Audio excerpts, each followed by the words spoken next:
Hello, Assalamu alaikum, everybody. Hope you're all safe, sound, and healthy. And this is something that I think I need to say, although I've actually said it on my social media in the form of posts. I think this really needs to be on my podcast record as well because I actually do not watch the local news or the local channels. I listen to the local news, but I don't watch the TV, in other words, as many of you know by now. It's been more than a decade since I actually last watched TV, and it's been around 2 to 3 years since I've even bothered to glimpse at a TV channel in order to check out the news. And that's because, obviously, as we all know, the media is no longer free. When the media was free, they used to work with traitors in order to denounce the legally elected government, in order to try and help America in the name of US aid, getting all that finances from American establishment or the American government, in order to work with them and their minions to topple over any elected government. The media has been actively involved in anti-state movements, you can say. So because of that, most of the people of Pakistan, they actually do not trust the media. They do not listen to the news. We do have that fraction. There's always that fraction of a population in every country that is dumb enough or stupid enough, or that just is a spectator by nature, where they just have to see what's going on, because to them everything is a spectacle and everything is a show put on for them. So because of all of that, there are people who still listen to the news while watching the local channels on TV, but a majority of us actually do not. A majority of us rely on the social media now in order to get the actual news, and in order to listen to real analysts, real critical analysts, real journalists, real reporters. These are those who have fled the country or who are somehow still in the country but are managing to go on after leaving the channels that they used to work in. So that is one thing that I just wanted to once again, reiterate in order to make clear why I was not even aware of the fact that the local channels behaved once again very shamefully under the illegal government. Well, obviously now the media is not free anymore, as I said. So, well, you know what? They chopped their own foot. Seriously, they did that to themselves, and they deserve whatever's coming to them. Because when the legal government of Imran Khan continued to give them freedom, they worked against him. They worked against the state. They worked with traitors. They worked with the U.S. Government against the people of Pakistan, against the elected government of Pakistan. And now those very people that they worked with have literally caught them by the collar, and they have them by the noose, and they're forcing them now to be under their dictatorship. And as I said, the media should have seen it coming. After all, the media has worked with those traitors time and again. And so the media literally deserves what it's getting when it comes to all of that. Yes, what the journalists do not deserve is that those journalists who really worked hard to maintain their integrity, they were killed, they were kidnapped, they were forced to flee the country. That is something, again, that the media channels are responsible for, that the media channels owners are responsible for. And all I can say is that when you meet your maker in hell, may you get your dues. And amen to that. So, as I said, because of that, I was not aware of the fact that the Kashmir issue, which was pretty much hyped on the social media, was all but, it was barely even given a mention by the local news channels. Very shameful, but again, as I said, very predictable. I don't know why anybody would be surprised, because as I said before, I have a problem with those Balochis as well. who don't seem to realize that they have been puppets. They have been puppets strung by the Indian agents and then by the Americans now. And those few, I mean, these are few Balochis, mind you, not a majority. Majority of the Balochis, they are nationalists. They're all with the legal elected government of Pakistan. They're all working against the illegal establishment, the army, the traitors. They're working against them. So it's that, and everybody's with them on that. But as I said, there's always those elements. There's always a fraction in every society, in every province, in every state, in every tribe, where, they can be easily manipulated. Or maybe they're not even manipulated. Maybe they really are working with the traitors again. So one has to look out for them, because for them, then, they're the ones who muddy the waters, and they're the ones who maintain that rift that everybody else is always trying to close. So at the moment, as I've said before, this current government that was always blaming Imran Khan for stopping the Gwadar development, well, actually, we all know that Imran Khan is the one who sped up the development, except he gave it to the local people. He gave it to the army, that the army should supervise it instead of the Chinese government. And he wanted that Pakistan, because it's a part of Pakistan, he wanted that Pakistan should continue to have a stake on this project. And as I said, he involved many other countries to have a share in that stake. So what this government did was, first, this government basically sold off Gwadar to China, which Imran Khan barely managed to retrieve. And now, because the US has given orders to them that they need to stop all developments of Gwadar, they need to stop funding, they need to stop all collaboration with China. So now they're obliged to take away the project and hand it over to the US. Mind you, the US is not going to deal with any projects. What the US wants is Gwadar as its base. They will want to use Gwadar as its base, just like how they've been wanting to use Kashmir, occupied Kashmir, as its base. And that is exactly why they asked the army to display a power show in Kashmir, which was a very shameful act by the Pakistani army. Again, it's Pakistani army in name only. You need to understand that. This is something that I have been saying from day one, that the British instilled and installed fifth columnists within the army to ensure that their colonies would never be sovereign states. Remember that. And it's not just the British, the French did it as well.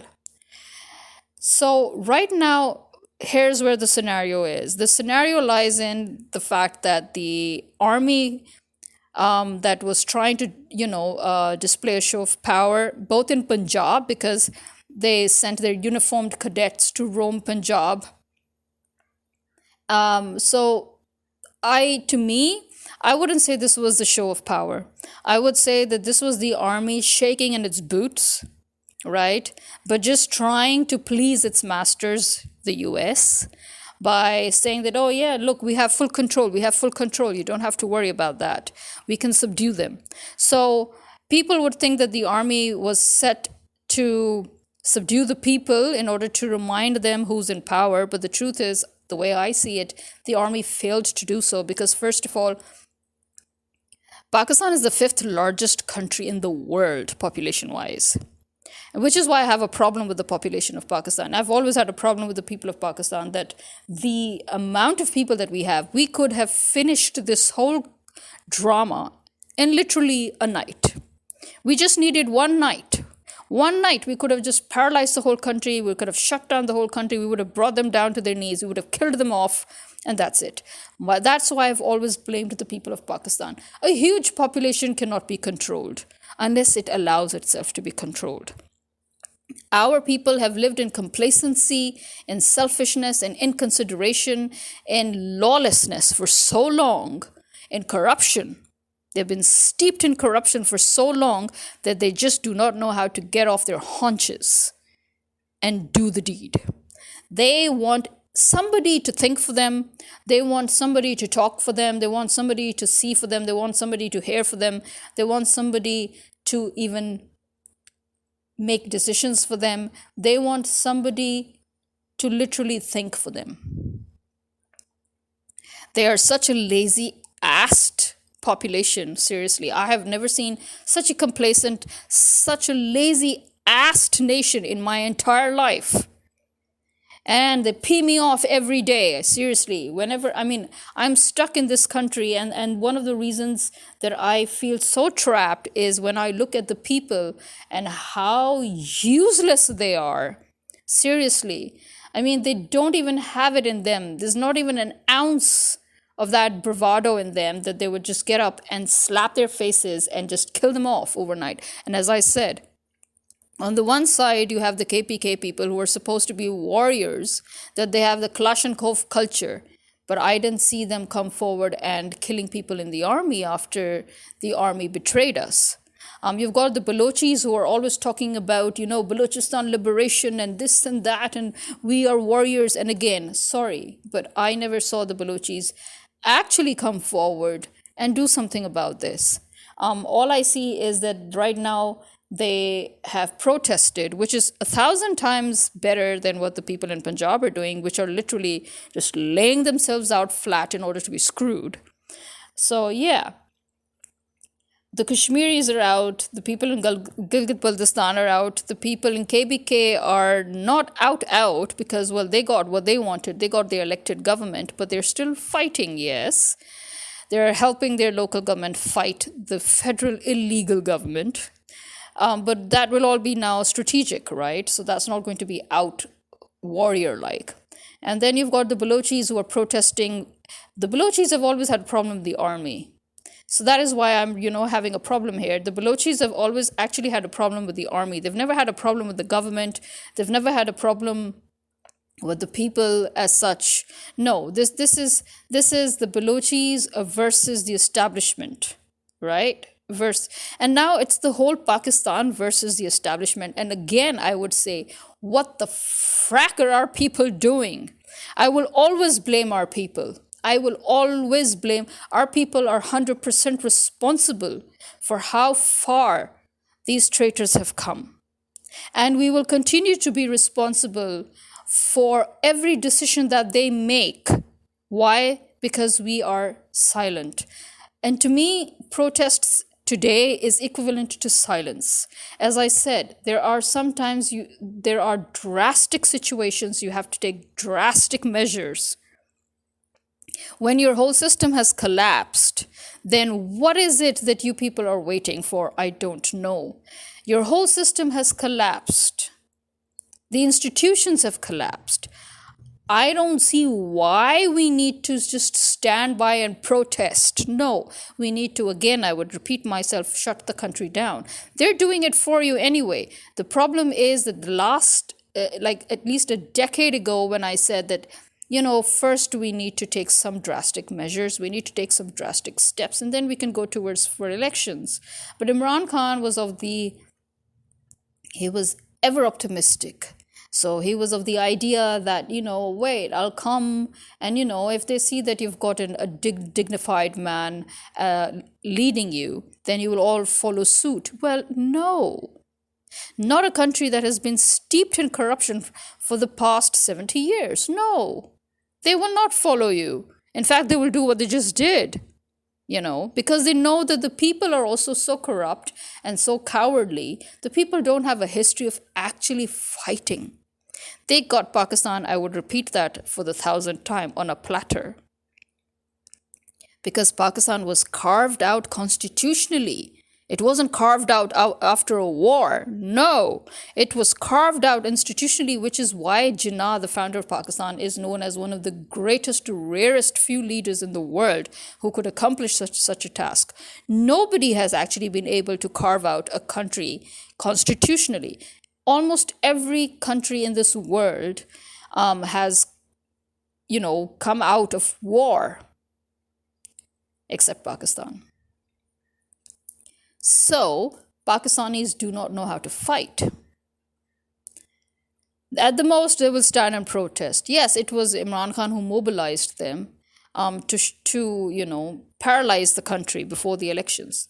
My problem is, why didn't the people do that again? Oh, yeah, because Imran Khan stopped them. Again, why did you let him stop you? He was going to jail. He stopped you because he did not want to give the army an excuse to create the 9th May fiasco. But guess what? They still did anyway. So wouldn't we have been better off if we had just plunged on with shutting down the country ourselves?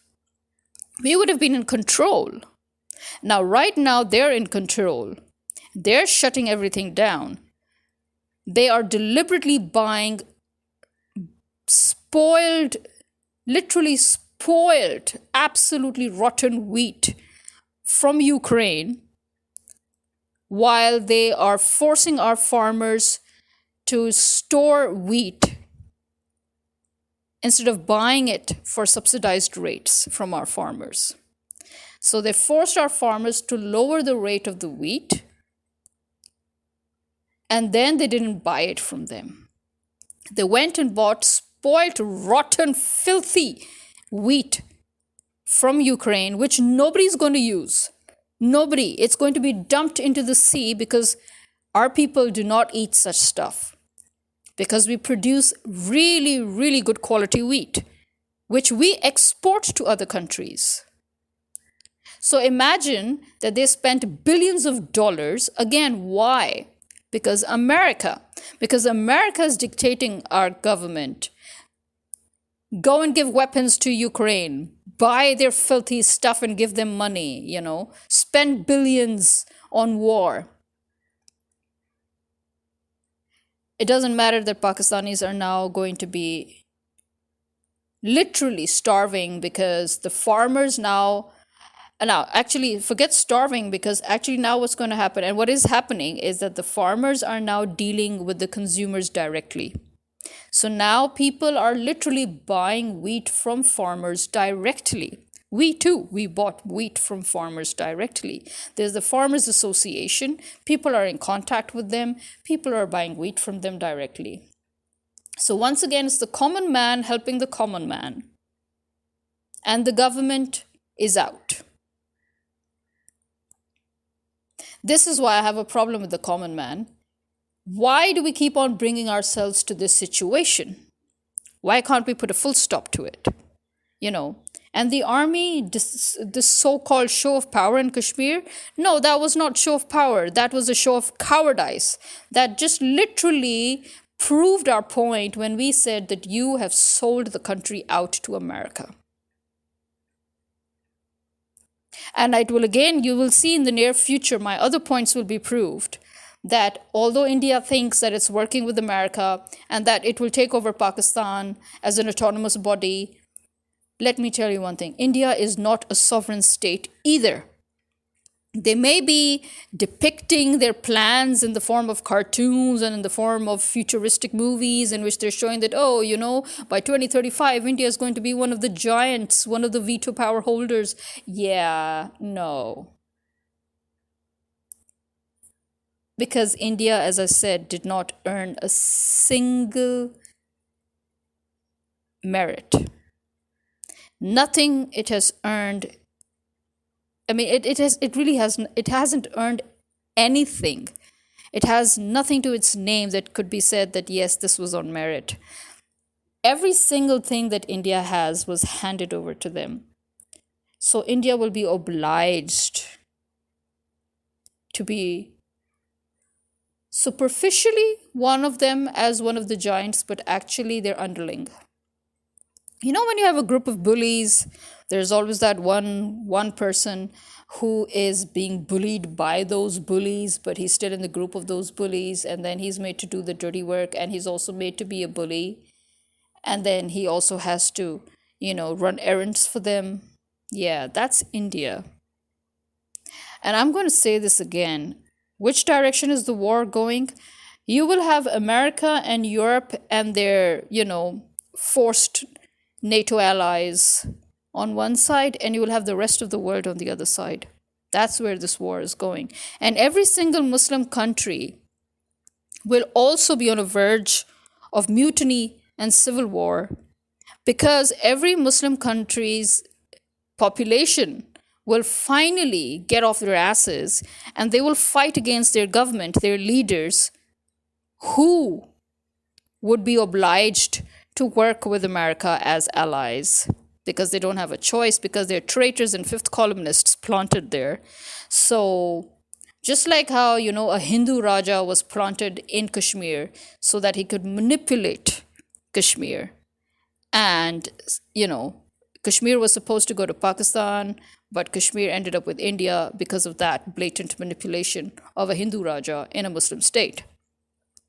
So, similarly, we are going to have Pakistan, Syria, Lebanon, Libya, Egypt, Sudan. We'll have all these countries and more. We'll have all the African countries on one side anyway. Then we've got the Muslim countries who will be in internal conflict with their leadership, because the Muslim countries will be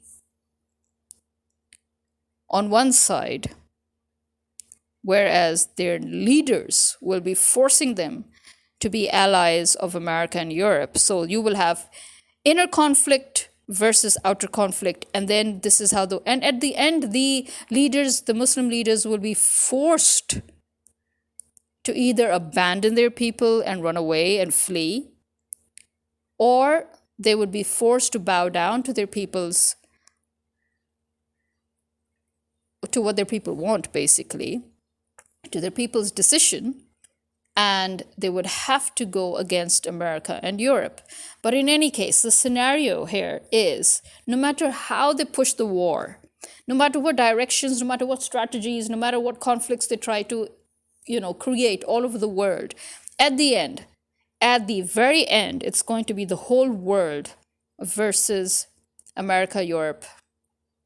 And Canada and Australia had better think, because if they feel they have no choice but to join them because they're still under the king, they need to start thinking fast.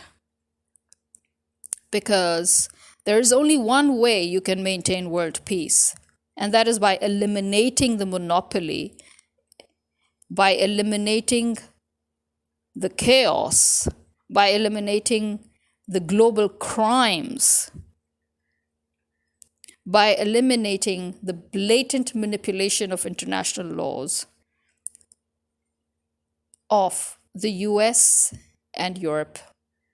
So the NATO allies of the US and Europe are automatically, because they have no choice but to be with them in that war, they will suffer hugely.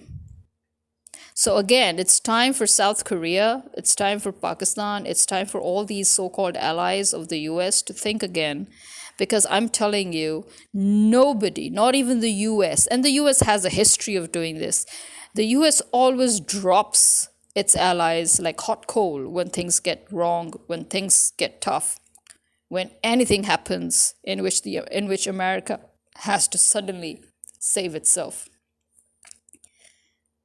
And the American government is forcing Pakistan to change its foreign policies, to get away from China. As I've told you 1,000 times that America basically wants to use Pakistan against China. And as you can see, it has started that. And I told you that they will try to use Pakistan against its Muslim countries. And again, they try to do that with Iran. So the change in foreign policy is very evident now. And again, I would blame the people of Pakistan for not doing something desperate, drastic, aggressive, and fast. The more we give them time, the more we'll let them steer us towards disaster. And it's entirely our fault. It's entirely our fault. That's all I have to say, seriously. Well, and this is me signing out, leaving you food for thought. Since when has minority been authority? That's what I want to know. And that is the biggest tragedy of Pakistan. The minority is authority. But then again, if the majority remains silent, it means it's complicit.